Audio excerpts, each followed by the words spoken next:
Big Boss Malayalam season 6 അവസാനിച്ചെങ്കിലും show മൂലം ഉണ്ടായിട്ടുള്ള വിവാദങ്ങൾ ഇനിയും കെട്ടടങ്ങിയിട്ടില്ല. ഷോ അവസാനിച്ചാലും അവിടെ മത്സരാർത്ഥികൾ ബാക്കിവെച്ച കളികൾ പുറത്തവരുടെ ആരാധകർ ഏറ്റെടുക്കും. അതിന്റെ ഫലമായാണ് പല മത്സരാർത്ഥികളുടെയും സോഷ്യൽ മീഡിയ പ്രൊഫൈലുകൾ ഇപ്പോഴും വരുന്ന ഇകഴ്ത്തിയും പുകഴ്ത്തിയുമുള്ള കമന്റുകൾ പോലും. ബിഗ് ബോസ് മലയാളം സീസൺ 6-ൽ മത്സരാർത്ഥിയായി വന്ന ശേഷം ഏറ്റവും കൂടുതൽ വിവാദങ്ങളിൽ ഉൾപ്പെട്ട ഒരു മത്സരാർത്ഥിയാണ് ജാസ്മിൻ ജാഫർ. 23-കാരിയായ ജാസ്മിൻ ആയിരുന്നു ഈ സീസണിലെ പ്രധാന കണ്ടന്റ് മേക്കർ. മാത്രമല്ല, ജാസ്മിന് ലഭിച്ച പോപ്പുലാരിറ്റിയിൽ ഏറെയും നെഗറ്റീവായിരുന്നു. ഹൗസിലെ ചില വൃത്തിയില്ലായ്മ പ്രവർത്തികളാണ്, ഗബ്രിയുമായി ചേർന്നുള്ള കോംബോ എന്നിവയാണ് ജാസ്മിന്റെ പ്രേക്ഷക പിന്തുണയെ ബാധിച്ചത്. ഒട്ടുമിക്ക ബിഗ് ബോസ് പ്രേക്ഷകരുടെയും പ്രഡിക്ഷൻ ലിസ്റ്റിൽ ടോപ്പ് 2-ൽ ജാസ്മിൻ ഉണ്ടായിരുന്നു. എന്നാൽ പൊടുന്നനെ അർജുന് ആരാധകർ വധിച്ചത് ജാസ്മിന് തിരിച്ചടിയായി. ജിൻഡോ കപ്പടിച്ചതിൽ ഞാനും സന്തോഷിക്കുന്നുവെന്ന് ഇതുവരെ എത്തിപ്പെടാൻ കഴിഞ്ഞതിൽ അതിയായി സന്തോഷിക്കുന്നുവെന്നുമാണ് ജാസ്മിൻ ഷോ കഴിഞ്ഞ് പുറത്തിറങ്ങിയ ശേഷം മാധ്യമങ്ങളോട് സംസാരിക്കവേ പറഞ്ഞത്. വിവാഹ നിശ്ചയം കഴിഞ്ഞ ശേഷമാണ് ജാസ്മിൻ ഷോയിൽ പങ്കെടുക്കുന്നതിനായി പോയത്. എന്നാൽ ഹൗസിലെത്തി ഗബ്രിയെ പരിചയപ്പെട്ട ശേഷം വിവാഹ നിശ്ചയം കഴിഞ്ഞതിനെക്കുറിച്ച് വരെ ജാസ്മിൻ മറച്ചുവെച്ചു. അവതാരകൻ മോഹൻലാൽ ഒരിക്കൽ ഗബ്രിയുമായുള്ള ബന്ധത്തെക്കുറിച്ച് ചോദിച്ചപ്പോൾ പ്രണയത്തിലേക്ക് അത് എത്താതെ പിടിച്ചു വെച്ചിരിക്കുകയാണെന്നാണ് ജാസ്മിൻ പറഞ്ഞത്. അതുകൂടി കേട്ടതോടെ ജാസ്മിനുമായി വിവാഹം ഉറപ്പിച്ചിരുന്ന അഫ്സൽ അതിൽ നിന്ന് പിന്മാറി.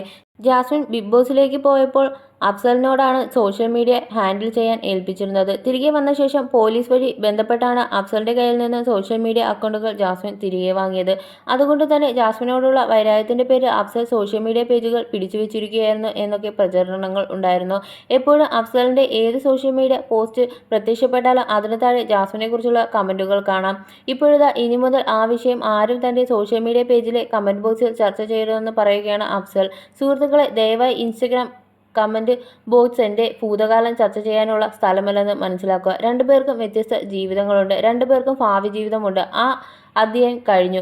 ആരാണ് ശരി, ആരാണ് തെറ്റ് എന്നതിനെക്കുറിച്ച് വീണ്ടും വീണ്ടും ഒരേ ചർച്ച വേണ്ട. ഞാൻ തെറ്റാണെങ്കിൽ ആ കുറ്റം ഞാൻ ഏറ്റെടുത്തു. പക്ഷേ ഇത് അവസാനിക്കേണ്ടതുണ്ട്. നിങ്ങൾ അവളെ പിന്തുണയ്ക്കാൻ ആഗ്രഹിക്കുന്നുവെങ്കിൽ അത് സന്തോഷത്തോടെ ചെയ്യുക. ആ ഷോ അവസാനിച്ചു.